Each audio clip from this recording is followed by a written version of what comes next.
Friends, tense English की जान है। इंग्लिश में सारे सेंटेंसेस टेंस के इर्द गिर्द घूमते रहते हैं। टेंस अपने आप में एक नया नाम नहीं है। आप बचपन से इसे पढ़ते आ रहे हैं और सुनते आ रहे हैं। मुझे आपको यह बताने की जरूरत नहीं कि टेंस होता क्या है और इसके कितने प्रकार होते हैं।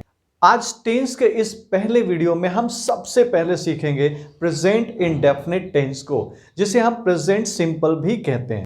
ज्यादातर लोगों का यह मानना है कि अगर सेंटेंस के आखिर में ता है, ती है, ते है आए, उसे प्रेजेंट इंडेफिनिट कहते हैं, मगर यह अधूरा ज्ञान है। प्रेजेंट इंडेफिनिट का यूज हम प्रेजेंट के साथ साथ पास्ट और फ्यूचर बताने के लिए भी करते हैं। चौंक गए? Don't get shock. बगैर ता है, ती है, ते में उलझे आज हम प्रेजेंट इंडेफिनिट को नए तरीके से सीखेंगे, जो इंग्लिश बोलने वाले और एग्जाम्स की तैयारी करने वाले दोनों के लिए उपयोगी सिद्ध होगा।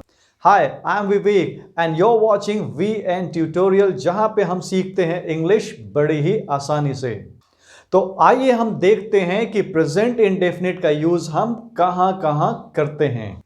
प्रेजेंट इंडेफिनिट का यूज हम प्रेजेंट रिपीट एक्शन और हैबिट ऑफ समबडी, यानी कि रिपीट एक्शन और किसी की हैबिट को बताने के लिए करते हैं। रिपीट एक्शन यानी कि काम जो बार बार होता है, और जो काम बार बार होता है वही किसी की हैबिट कहलाती है, यानी हमारी और आपकी हैबिट कहलाती है। तो किसी की हैबिट या रिपीट एक्शन को बताने के लिए हम वर्ब का फर्स्ट फॉर्म और फिफ्थ फॉर्म यूज करेंगे। फर्स्ट फॉर्म जो कि वर्ब का बेस फॉर्म होता है, और फिफ्थ फॉर्म जिसमें कि हम वर्ब के बेस फॉर्म के साथ एस या ईएस का प्रयोग करते हैं। तो ये बताने के लिए हम फर्स्ट फॉर्म और फिफ्थ फॉर्म का यूज करेंगे। जैसे मुझे अपनी हैबिट बतानी है, आपको अपनी हैबिट बतानी है, तो हम अपने लिए आई का यूज करेंगे। जैसे मैं रोज न्यूज़पेपर पढ़ता हूं, I read the newspaper daily.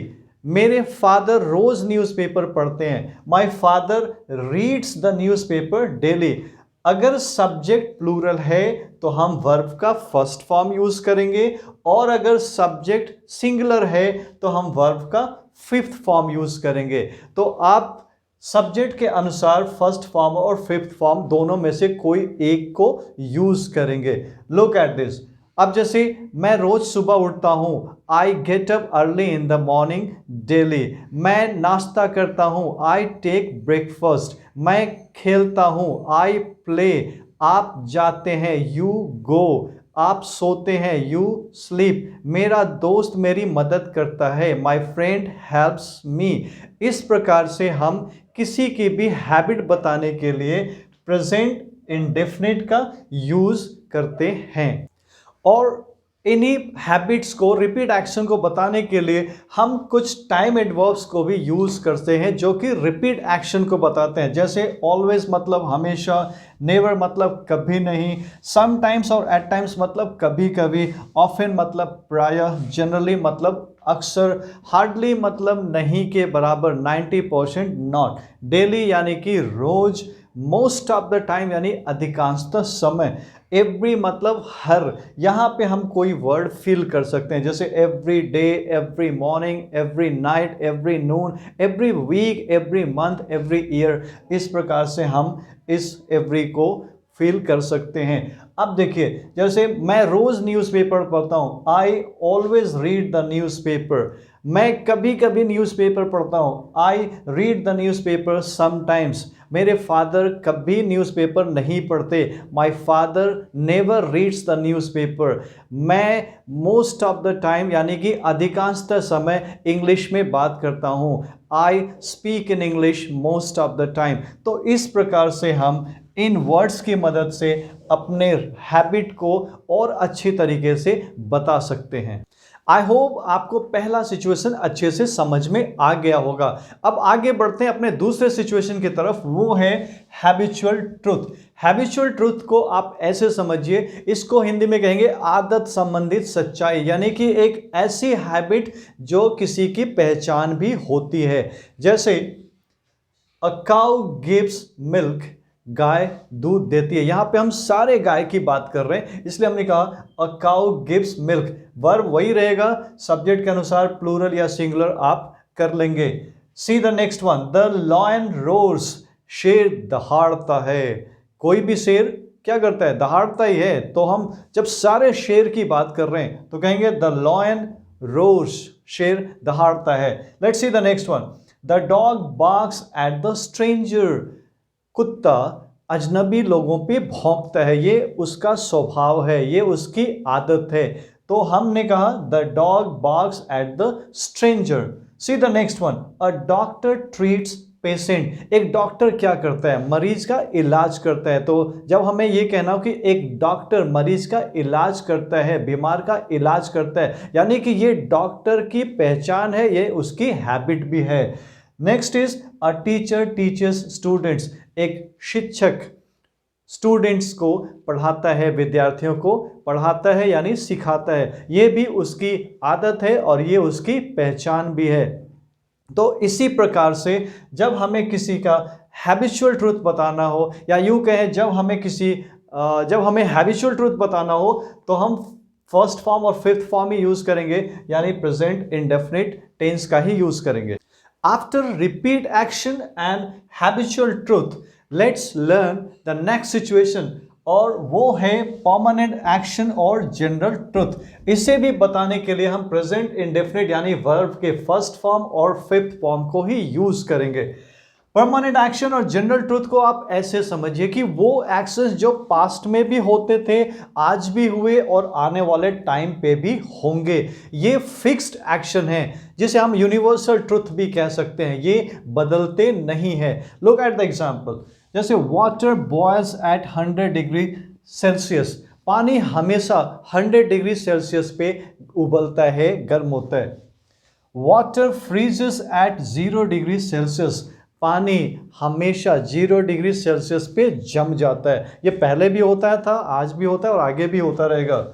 Next is the earth moves around the sun, पृथ्वी है सूर्य का चक्कर लगाती है। अब ये तो फैक्ट है, आप जानते हैं, ये हमेशा से होता है और आगे भी होता रहेगा।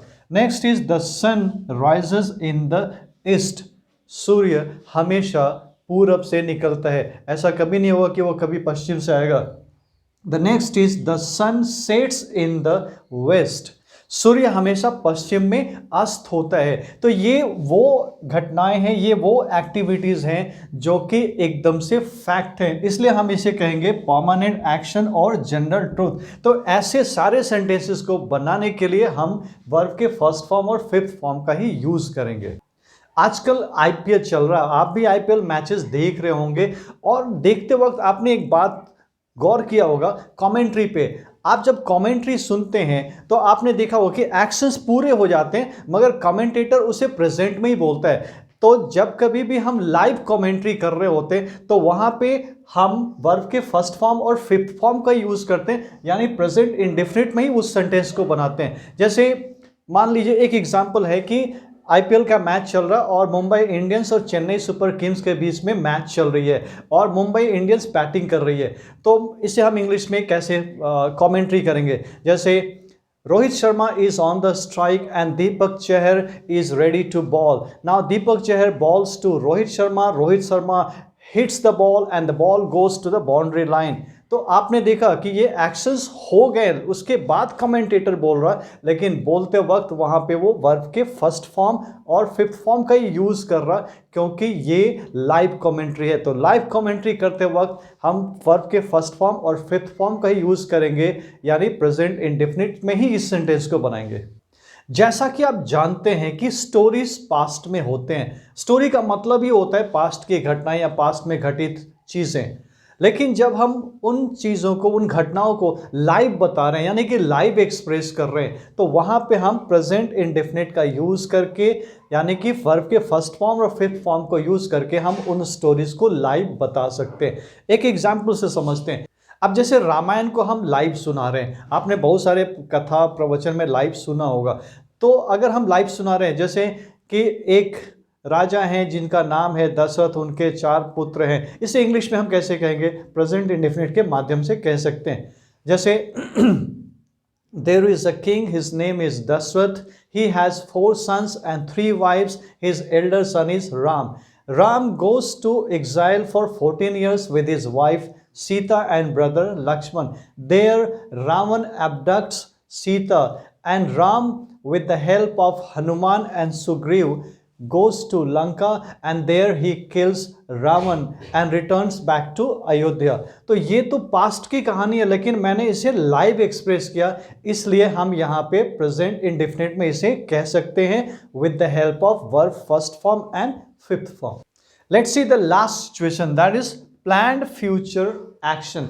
प्लान्ड फ्यूचर एक्शन का मतलब यह है कि फ्यूचर में होने वाली किसी घटना को हम ऑलरेडी प्लान कर चुके हैं। Look at the example, schools and colleges open from 15th अक्टूबर। ये गवर्नमेंट ने ऑलरेडी प्लान कर लिया है कि 15th अक्टूबर से स्कूल्स और कॉलेजेस को वो ओपन करेंगे। तो है तो ये फ्यूचर का सेंटेंस, बट ये चूंकि प्लान हो चुका है इसलिए हम यहाँ पे प्रेजेंट इंडेफिनिट का यूज करेंगे, जिसमें कि हम वर्ब के फर्स्ट फॉर्म और फिफ्थ फॉर्म का ही यूज करेंगे। See one more example, PM Narendra Modi visits America on 1st November 2020। प्रधानमंत्री नरेंद्र मोदी अमेरिका जाएंगे 1 नवंबर 2020 को, और ये भी फ्यूचर का एक्शन है, बट ये ऑलरेडी प्लान्ड हो चुका है, इसलिए हम इसे वर्ब के फर्स्ट फॉर्म या फिफ्थ फॉर्म से ही बनाएंगे। तो आपने देखा कि हम बगैर ता है, ती है, ते है, सीखे प्रेजेंट इंडेफिनिट को इन सिचुएशंस पे यूज करते हैं जहां पे कि हम वर्ब के फर्स्ट फॉर्म और फिफ्थ फॉर्म को यूज करते हैं। अब बात करते हैं इनके नेगेटिव सेंटेंस की। इनमें से किसी का भी नेगेटिव सेंटेंस बनाने के लिए हम करेंगे डू और डज का यूज। यहां पे डू और डज ऑक्सिलरी वर्ब है, और डू डज के बाद हम वर्ब का फर्स्ट फॉर्म यानी कि हमेशा वर्ब को प्लूरल ही रखेंगे, और सब्जेक्ट के अकॉर्डिंग अगर सब्जेक्ट प्लूरल है तो हम डू का यूज करेंगे, और सब्जेक्ट सिंगुलर है यानी कि डज का यूज करेंगे। जैसे you do, they do, we do, people do, children do, I do, मगर he does, she does, Ravi does, Rohan does. तो जब कभी भी सब्जेक्ट हमारा सिंगुलर होगा तो यूज करेंगे डज और उसके साथ लगाएंगे नॉट, और अगर सब्जेक्ट प्लूरल हुआ तो हम कहेंगे डू और उसके साथ not. Look at the example, I don't take tea. मैंने यहाँ पे डोंट शॉर्ट में यूज किया है, जैसे डू नॉट को शॉर्ट में हम कहेंगे डोंट, और डज नॉट को शॉर्ट में कहेंगे डजंट। तो look at this, I don't take tea, मैं चाय नहीं पीता। आपको बस प्रैक्टिस क्या करनी है, सब्जेक्ट के साथ डू और डज का, और उसके बाद दोनों के साथ वर्ब प्लूरल है, इसलिए वर्ब और ऑब्जेक्ट पे आपको परेशान होने की जरूरत नहीं है। Look at this once again, मैं चाय नहीं पीता, आई डोंट टेक टी, मेरे फादर चाय नहीं पीते, my father doesn't take tea, मेरा दोस्त चाय नहीं पीता, my friend doesn't take tea. हम कुछ और अलग तरह के एग्जाम्पल्स लिख सकते हैं, जैसे मैं क्रिकेट नहीं खेलता, आई डोंट प्ले क्रिकेट। आप सिगरेट नहीं पीते, यू डोंट स्मोक, मेरे फादर सिगरेट नहीं पीते, माई फादर डजंट स्मोक। तो आपने देखा इस प्रकार डू और डज के साथ नॉट लगा करके हम इस प्रकार के सिचुएशंस को नेगेटिव बना सकते हैं। वेल फ्रेंड्स, तो इंग्लिश के किसी भी लेसन के बारे में पूरी जानकारी हासिल करने के लिए आप मेरे वीडियोस देखते रहें और मेरे चैनल को जरूर सब्सक्राइब कर लें अगर अभी तक आपने चैनल सब्सक्राइब नहीं किया है तो। और अगर वीडियोस पसंद आ रहे हों तो इन्हें लाइक करें और ज़्यादा से ज़्यादा लोगों के साथ शेयर करें, ताकि ये नॉलेज जो आपको मिला है वो ज़्यादा से ज़्यादा लोगों को मिल सके। जल्द मिलते हैं अपने अगले वीडियोस में एक नए लेसन के साथ, तब तक आप इसे खूब प्रैक्टिस करते रहें। Thank you, take care, bye bye.